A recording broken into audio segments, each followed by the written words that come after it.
Supreme court judgement 50% மேல இடஒதுக்கீடு போகக்கூடாதுன்னு சீலிங் வச்சுட்டான்.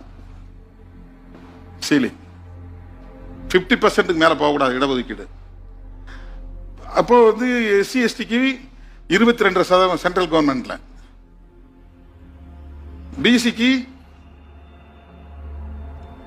27, 22 எஸ்சி எஸ்டிக்கு 15 பிளஸ் 7.5, 15 எஸ்சிக்கு 7.5 வந்து எஸ்டிக்கு. இது எஸ்டி, இது எஸ்சி. ஓகேங்களா? இந்த 22, 27 மொத்தம் 49.5. அப்ப 50க்கு மேல போகல. மிச்சம் 50.5. இந்த 50.5ஐயும் எஃப்சி தான் எடுத்துக்கிறாங்க. அப்ப அவங்களுக்கு என்ன அங்க இடஒதுக்கீடு இருந்த எங்க அவங்க பாதிக்கப்படுறாங்க? அவங்க எப்படி அவங்களுக்கு எங்க அங்க விக்டிமைசேஷன் எங்க இருக்குது? இந்த இது வந்து இவங்களுக்கு இங்க சீல் வச்சுட்டாங்களே.